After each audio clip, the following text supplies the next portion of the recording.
Ketika kita bergerak lurus seperti sebuah lembaran, kemudian kita ambil tegak lurusnya masuk ke ruangan. Kalau kita bisa mengambil tegak lurus dari dunia kita ini masuk ke dimensi keempat, maka kita di sini juga sudah masuk ke langit yang kedua. Kata orang Jawa, mingslep. Tiba-tiba lenyap dari dunianya, hilang, dan masuk ke dimensi yang lebih tinggi. Langit pertama ada di sini, langit kedua juga ada di sini, tetapi tegak lurus terhadap dimensi yang kita tempati ini. Langit ketiga di sini, langit keempat di sini, langit kelima, 6, 7, semuanya ada di sini, tetapi di dimensi yang berbeda.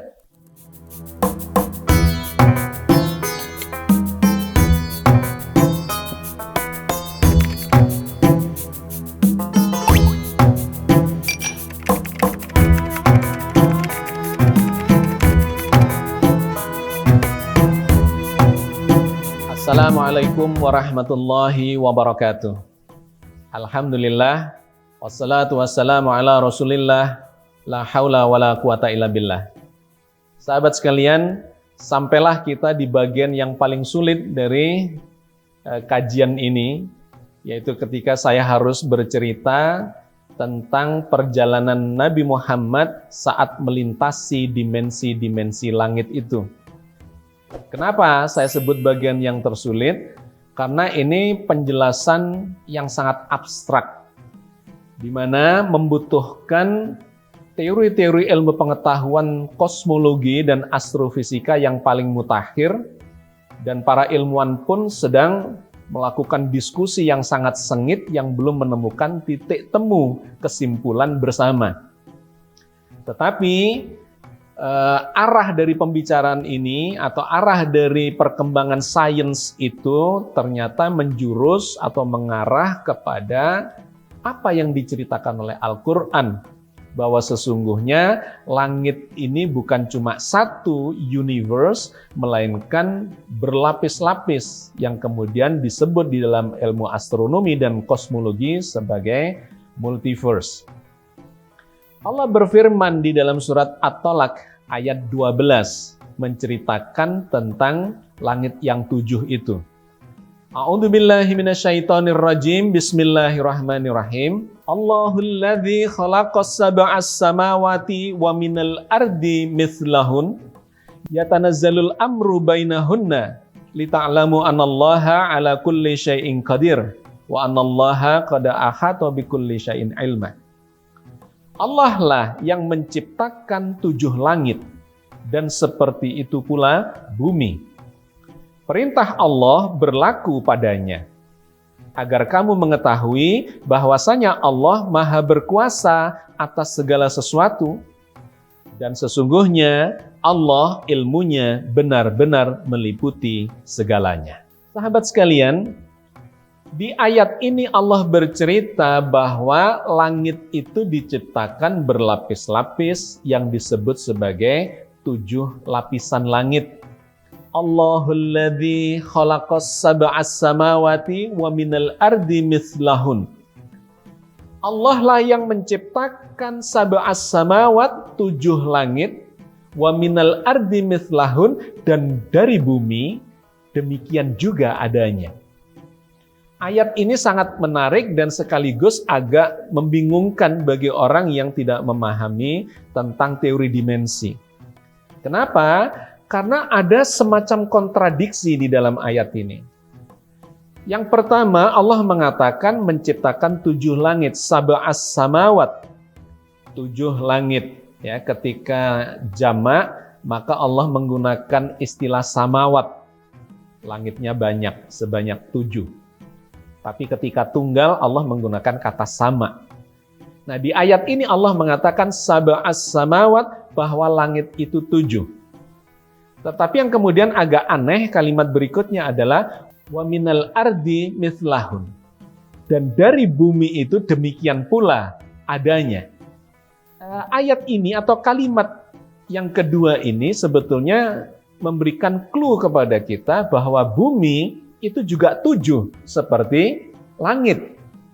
Tetapi anehnya adalah kata bumi al-ardi itu digunakan tidak dalam bentuk jamak, melainkan dalam bentuk tunggal. Wa minal ardi mislahun, dan demikian pula bumi itu. Nah, ini menimbulkan kerancuan dalam berpikir. Sebetulnya buminya itu 7 ataukah buminya itu 1? Pernah ditanyakan oleh seorang kawan kepada saya, Pak, berarti kalau kita mengacu kepada ayat ini bumi itu ada 7? Enggak. Karena istilah yang dipakai itu adalah tunggal, bukan jamak. Di dalam Al-Quran, bumi tidak pernah disebut dalam bentuk jamak. Artinya apa?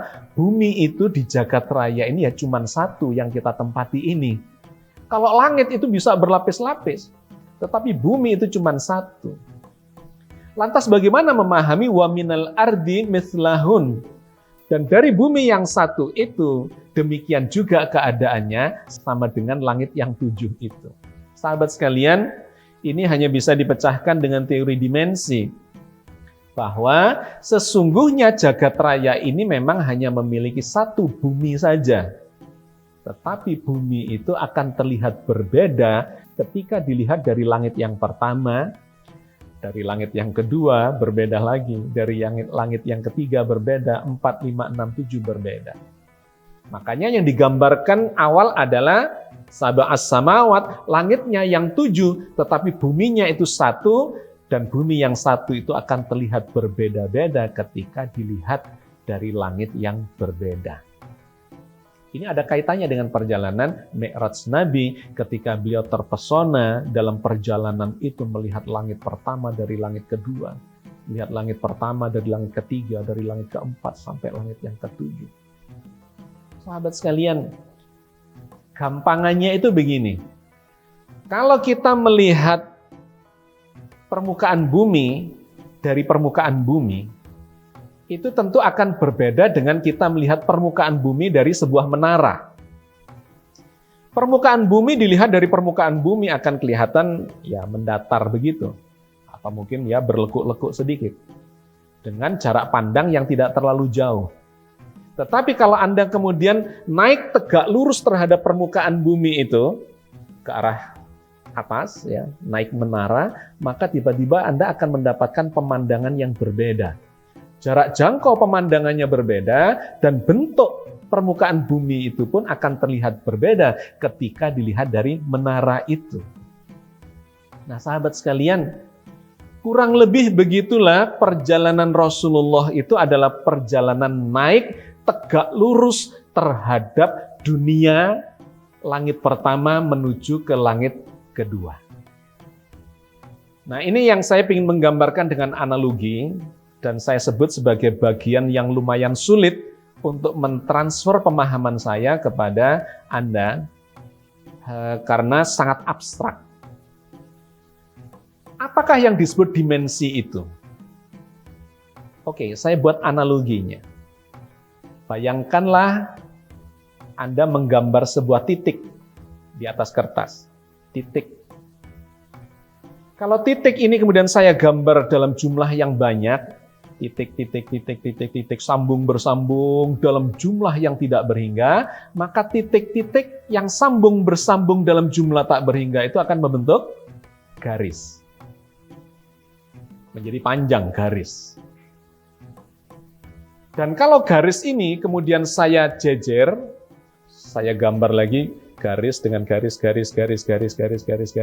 jumlah tak berhingga, maka dia akan membentuk luas.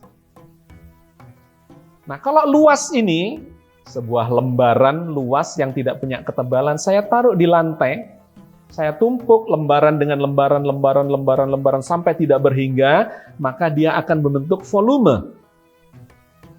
Sahabat sekalian, jadi garis adalah kumpulan tak berhingga dari titik-titik. Titik-titik disambung-sambung menjadi garis. Luasan adalah kumpulan tak berhingga dari garis-garis yang sambung bersambung jumlahnya tidak berhingga. Sedangkan volume adalah kumpulan tak berhingga dari lembaran-lembaran atau luasan-luasan. Sahabat sekalian, itulah cerita tentang dimensi. Dimensi 1 adalah garis.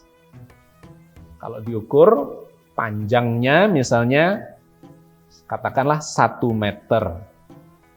Tetapi kalau garis yang 1 meter ini saya tambahi dengan lebar, maka ini menjadi 2 dimensi. Panjang kali lebar menjadi luas. Makanya ukurannya kalau panjang itu meter pangkat 1, ya, 1 meter. Sedangkan luas itu 1 meter pangkat 2 atau meter persegi.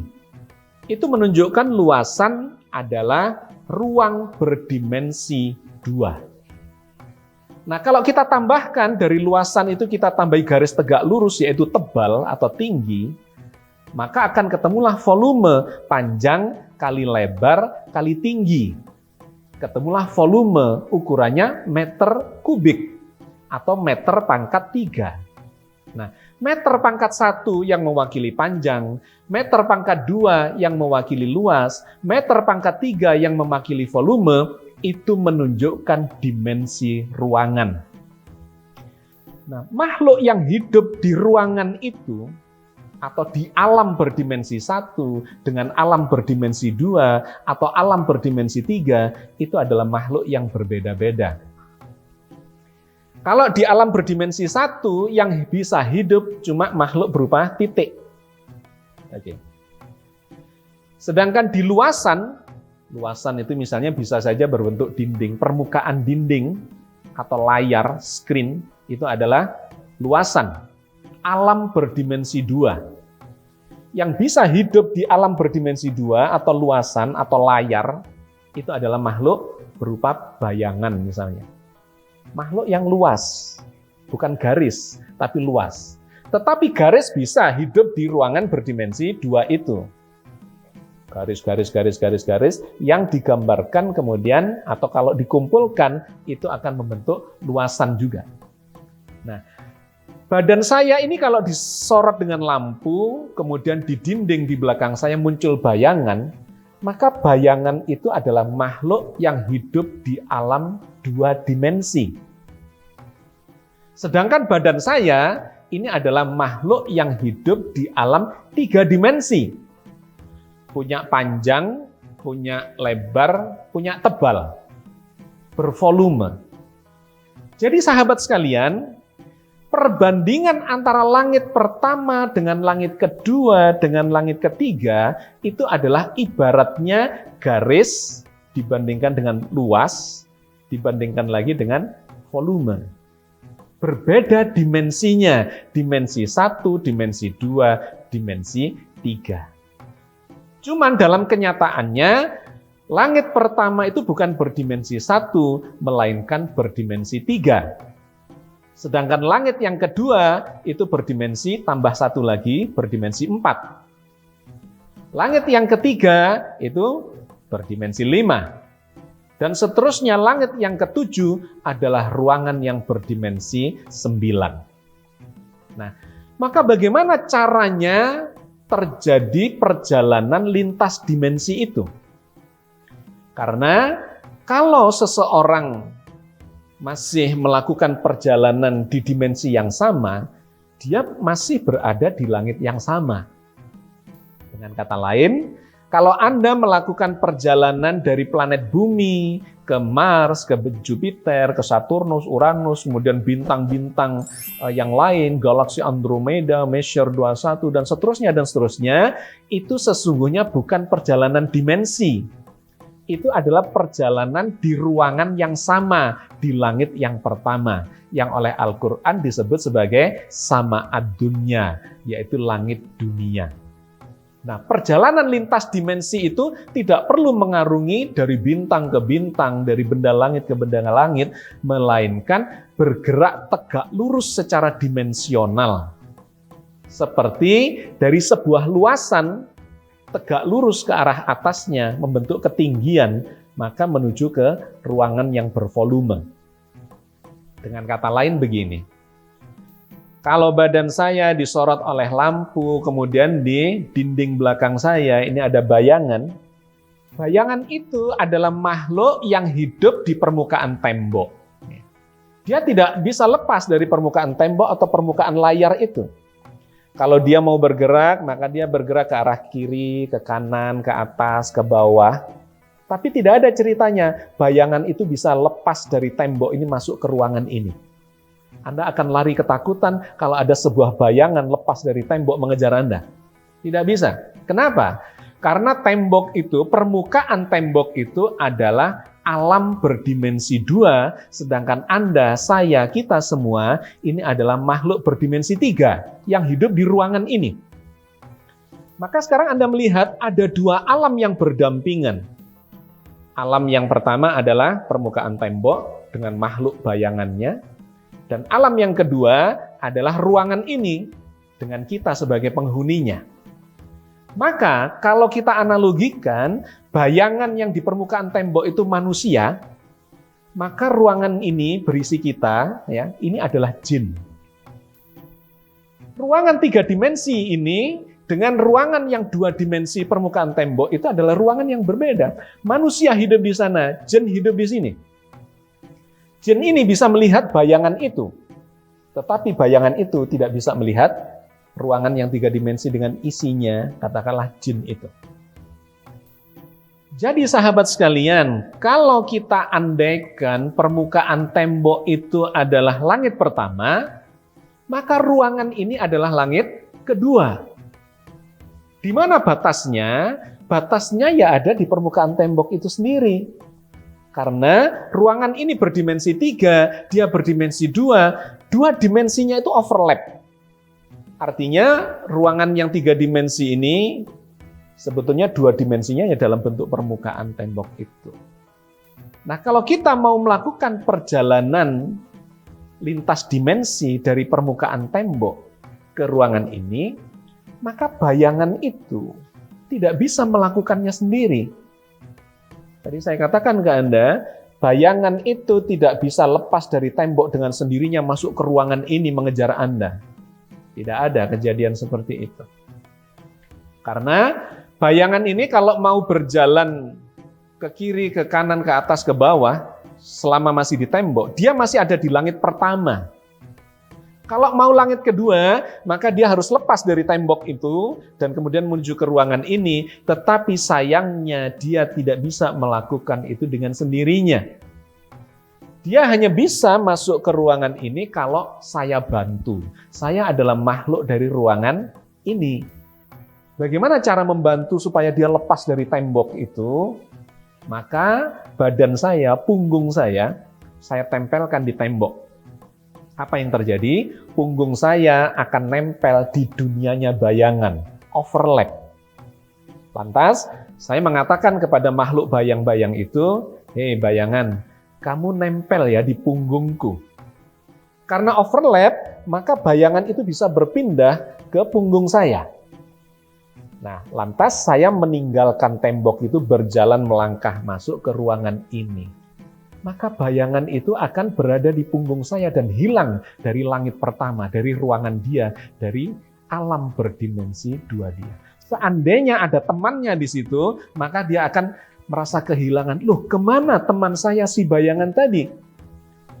Karena dia sudah hilang, lepas dari langit pertama menuju ke langit yang kedua, yaitu ruangan ini. Dan menariknya, bayangan yang ada di punggung saya itu, ketika melihat balik ke tembok, dia akan melihat, loh, ternyata ruangan alam saya yang biasanya saya hidup itu bentuknya tidak seperti yang saya lihat ketika saya masih tinggal di permukaan tembok itu. Anda bayangkan, kalau sebuah bayangan dengan bayangan jejer begini, bayangan A dengan bayangan B jejer, maka bayangan A melihat bayangan B, dia akan melihat ke samping. Bentuk bayangan bagi sebuah bayangan itu adalah sebuah garis. Betul? Betul. Ketika dia menoleh ke kiri, bayangan di sampingnya akan kelihatan tipis, seperti garis. Tetapi ketika bayangan yang di tengah ini lepas masuk ke ruangan, kemudian dia melihat bayangan ini dari langit kedua, dari ruangan ini, dari dimensi yang lebih tinggi, bayangan ini bentuknya apa? Bukan garis lagi, melainkan luasan, karena dilihat dari sebelah sini. Kalau dilihat dari sebelah sini berbentuk garis, dilihat dari sebelah sini akan berbentuk luasan. Nah, jadi sahabat sekalian, ketika seseorang lepas dari dimensi yang lebih rendah, masuk ke dimensi yang lebih tinggi, dia akan melihat dunianya itu berbeda dengan apa yang dialaminya selama dia masih tinggal di dimensi yang rendah itu. Dan yang lebih menarik lagi, ketika dia berjarak tegak lurus dari dunianya dia, maka dia akan bisa melihat jarak nun jauh di sana, nun jauh di sini, ujung tembok kiri sampai ujung tembok kanan, itu kelihatan hanya dengan dia mengambil jarak tidak terlalu jauh dari langit dunianya dia. Artinya apa? Tanpa Anda melakukan perjalanan ke segala penjuru jagat raya, dari bintang ke bintang yang membutuhkan waktu miliaran tahun itu, nggak usah pakai itu, masuk saja ke dimensi yang lebih tinggi, maka Anda akan sudah bisa melihat seluruh jagat raya ini dari ujung kiri sampai ujung kanan, dari atas sampai ke bawah, dan pemandangan yang Anda lihat itu akan jauh berbeda dibandingkan pengalaman yang Anda alami sehari-hari ketika Anda masih hidup di langit yang pertama itu. Sahabat sekalian, mudah-mudahan yang saya jelaskan ini Anda nangkep ya, karena ini abstrak sekali. Tapi saya cuma ingin menyimpulkan bahwa langit yang kedua dan langit yang pertama itu sebetulnya tidak jauh. Perbatasannya ya di sini saja. Jadi ketika bayangan itu mau masuk ke langit kedua, dia tidak perlu melakukan perjalanan melanglang buana, cukup melepaskan diri tegak lurus terhadap dunianya dia, maka dia akan masuk ke dalam dimensi yang lebih tinggi satu tingkat, yaitu langit yang kedua. Nah, sahabat sekalian, berarti langit kedua itu ada di mana? Sesungguhnya langit kedua itu ada di sini. Ketika kita bergerak lurus seperti sebuah lembaran, kemudian kita ambil tegak lurusnya masuk ke ruangan. Kalau kita bisa mengambil tegak lurus dari dunia kita ini masuk ke dimensi keempat, maka kita di sini juga sudah masuk ke langit yang kedua. Kata orang Jawa, mingslep. Tiba-tiba lenyap dari dunianya, hilang dan masuk ke dimensi yang lebih tinggi. Di mana? Ya di sini-sini juga.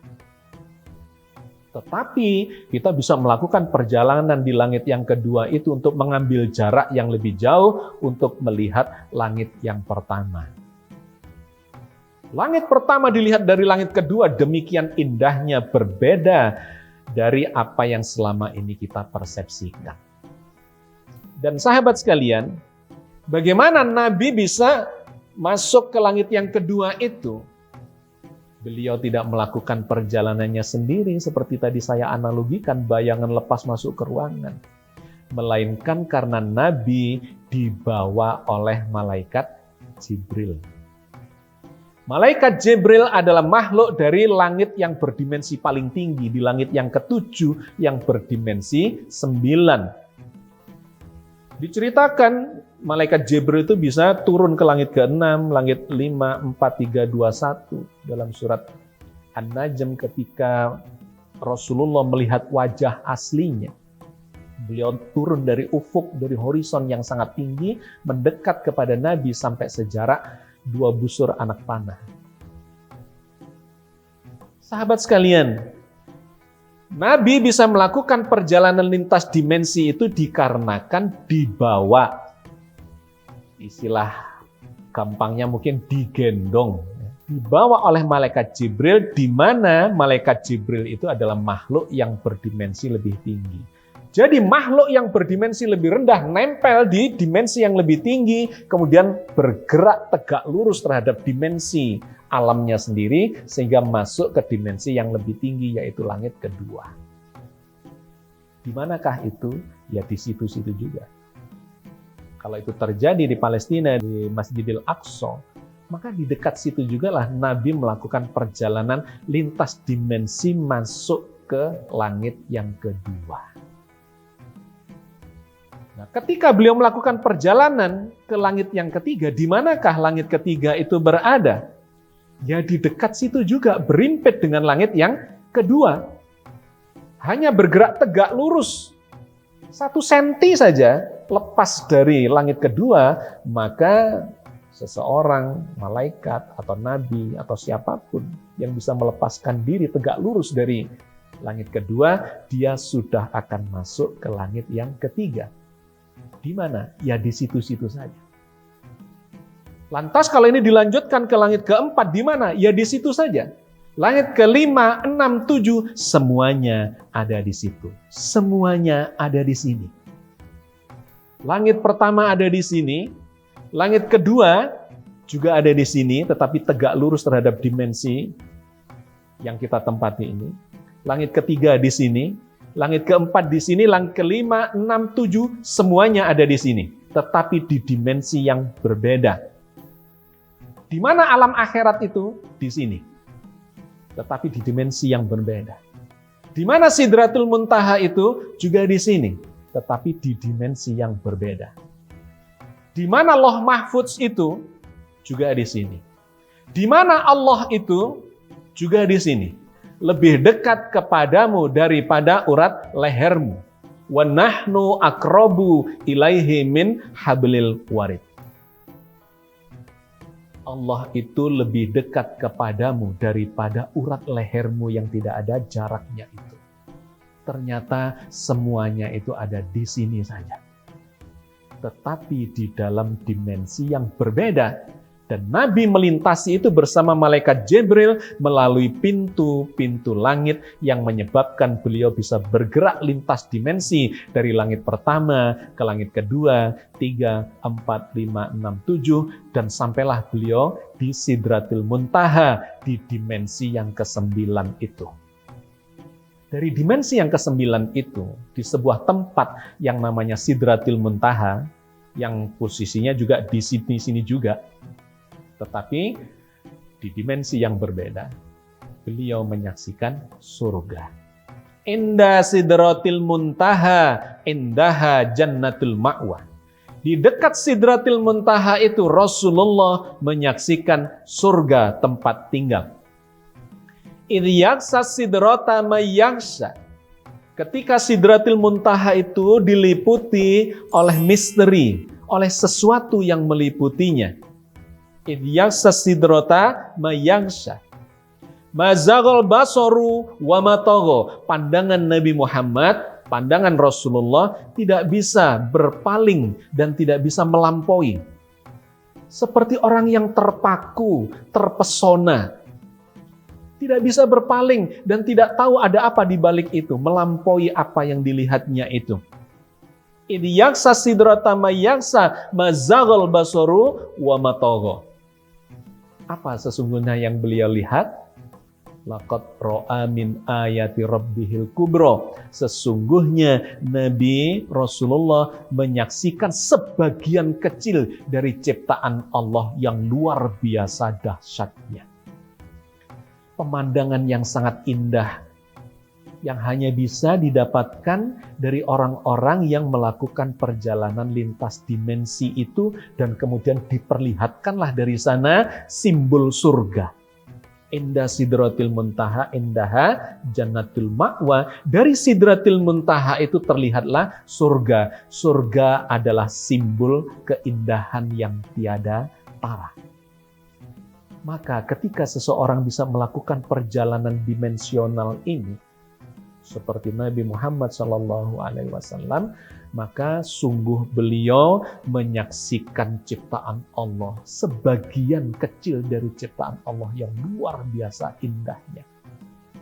Yang kemudian saya gunakan, saya jadikan sebagai judul buku saya, Terpesona di Sidratul Muntaha. Nah, apakah di sana Nabi bertemu Allah?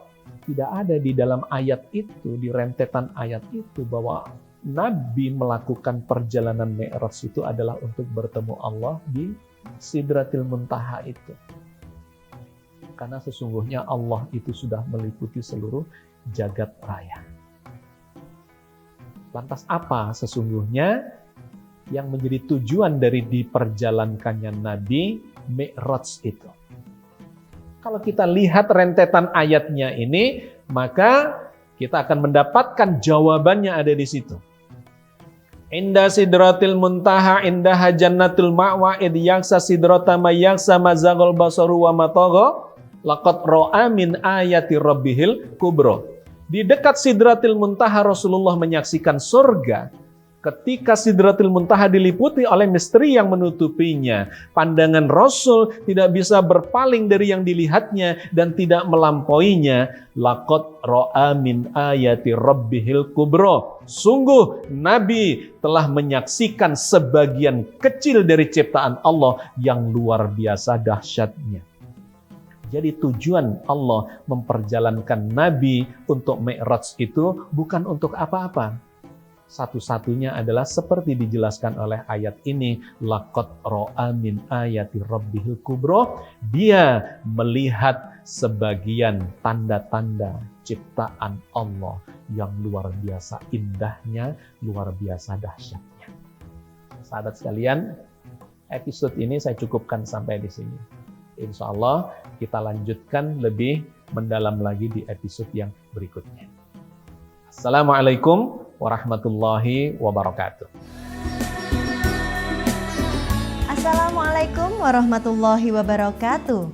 Sahabat Cangkir Tasawuf Modern, saat ini Anda sudah bisa mengakses kembali website www.fatmapress.com. Tentu saja dengan desain dan layout yang baru dan lebih modern, sehingga memberikan pengalaman yang lebih menyenangkan untuk Anda dalam mencari buku-buku yang diterbitkan oleh Fatma Press. Selain itu, Anda juga tetap dapat menonton video-video Pak Agus Mustafa di fatmapress.com. Mau tahu apa saja buku karya Pak Agus Mustafa yang sudah menjadi materi di video-videonya? Mampir yuk ke www.fatmapress.com.